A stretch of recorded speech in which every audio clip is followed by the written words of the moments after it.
Right, guys, welcome back to the channel. So today we're going to talk about Jon Jones versus Francis Ngannou, right? I can assure you this, and I'm telling you this right now, Jon Jones will never fight Francis Ngannou in the UFC, ever, because of Dana White. And that's not a bad thing, because once you cut your ties with Dana White, or once you go through a situation like Francis and Dana has been through, that's it. On a pure moral standpoint, from Dana, he's never going to do that, even if the money makes sense, even if it makes sense, because he's too headstrong. And that's why he is the greatest promoter of all time, because he's willing to turn down a fight like that, even though the money would be big. Now, a lot of people will say, well, Ronan, what do you mean?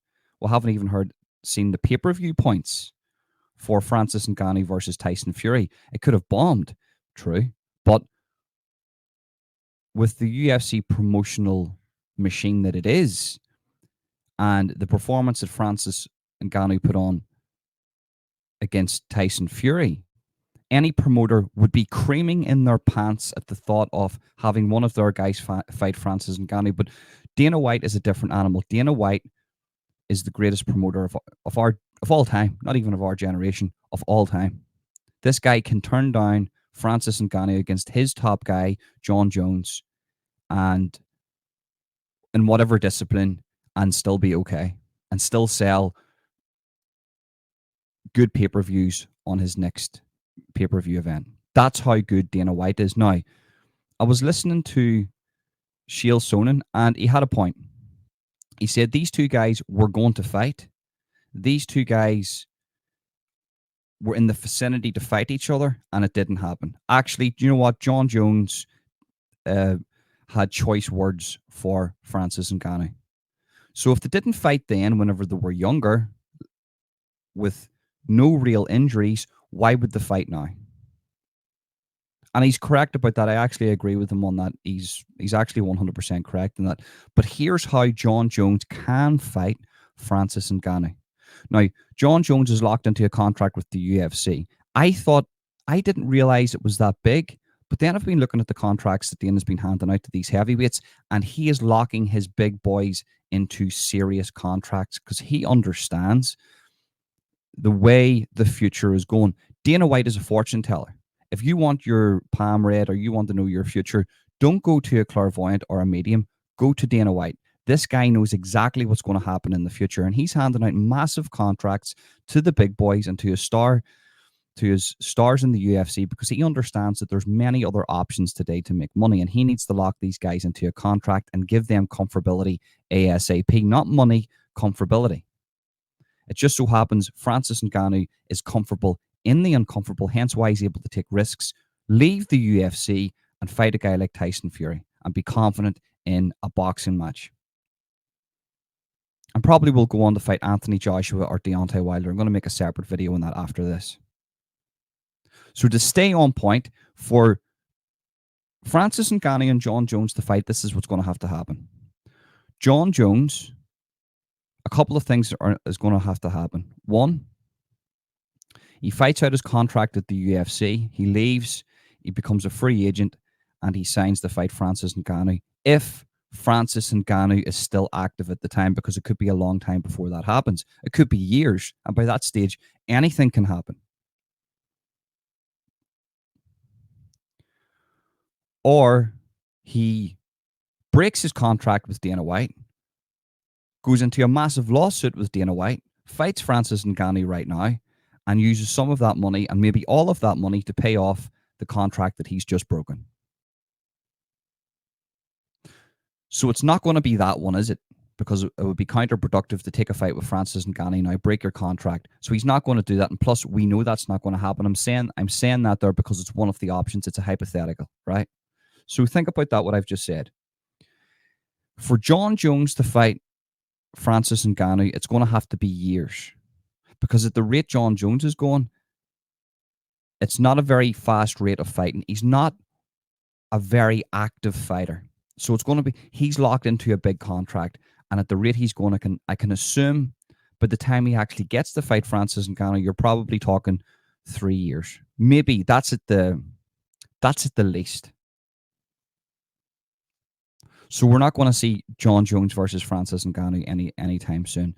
Now, the question is, would John Jones box Francis Ngannou, or would he actually have a fight with him, like an MMA fight, like a proper fight, not a little boxing match, like a proper fight where there's kicks, punches, elbows, grappling, everything, take away biting and kicking in the balls and punching in the back of the head. We all know that's bad.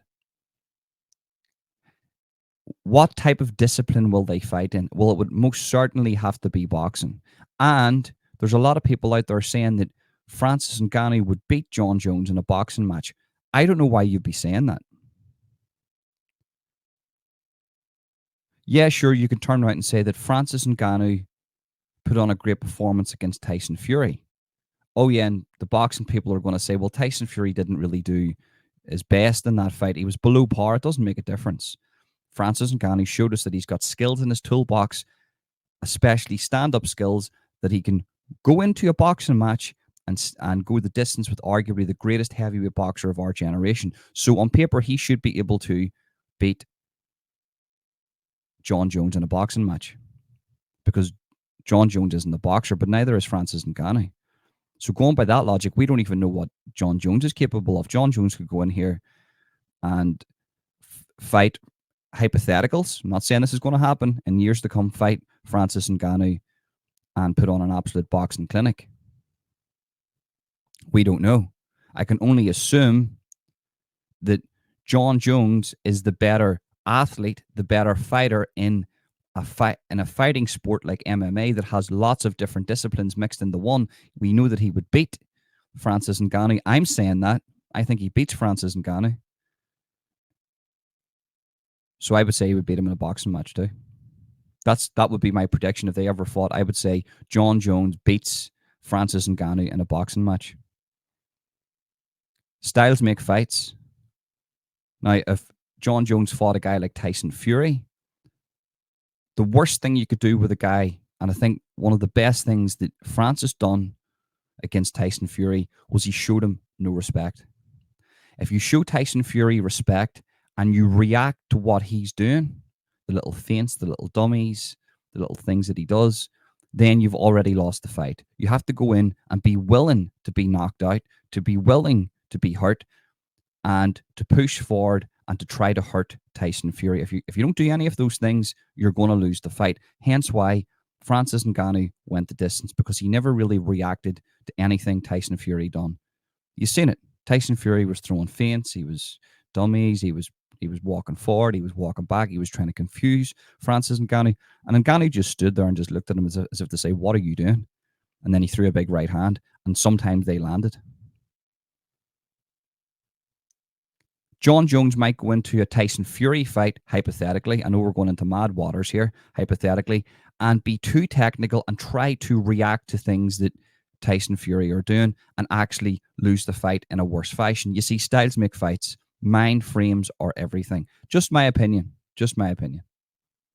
But when it comes to a boxing match between Francis Ngannou and John Jones, I think John Jones beats him. When it comes to an MMA fight, I think John Jones beats him.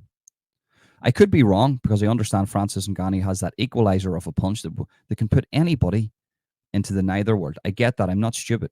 I've seen what he's done. I'm not a casual fan. I've been watching MMA and combat sports for the past, I don't know, 20 years. But it's an interesting one. And I do think that anybody that's saying that, and I have said this, and I don't want to be a hypocrite, but about John Jones and Francis Ngannou fighting each other in a boxing match, it's a good thing to say, but it's never going to happen under the UFC. And they're never going to fight in MMA rules in the UFC. And I've just laid out to you how they can fight, but it's not very unlikely. But they probably, most certainly, will fight if it makes sense in the future. If Francis Ngannou is still active and John Jones isn't under contract with the UFC. Now, as I say, John Jones is locked into a contract with the UFC, and I don't understand for the life of me how these guys aren't saying to Dana White, why are you giving me an 8-fight contract? Derek Lewis is going into this weekend. I think he took an 8-fight contract with the UFC, and I don't know if he's had a couple of fights into that, but he's locked into a contract. He's got 5 fights in the UFC. I don't understand why guys are doing that. You should know your worth and you should haggle a bit more. I don't know if it's because the UFC offer a lot of comfort, but I mean, I wouldn't be wanting to be locked into a UFC contract for really, really shit money. Whenever there's other options out there, I'll be taking 2-fight contracts, 3-fight contracts, maybe even a 1-fight contract with talks of, fighting in other disciplines for more money. But the UFC offer comfort. That's why people take it. They're like the Real Madrid of promotions. Nobody turns down Real Madrid, apart from the odd person like Francis Ngannou. Nobody turns down Real Madrid. Nobody turns down the UFC when they offer you a contract. Nobody does that. Not even Conor McGregor. It's crazy, crazy times, guys. But yeah, let me know what you think in the comment section. Make sure you smash that like button, subscribe, hit the notification bell. Leave a comment, tell me what you think, and share, guys, if you can. Share, copy, link the clipboard, make a little social media post, send to your friend on Facebook or WhatsApp Messenger. Sharing is caring, spreading the word is good. That's it, guys. That's what I have for you today. Peace.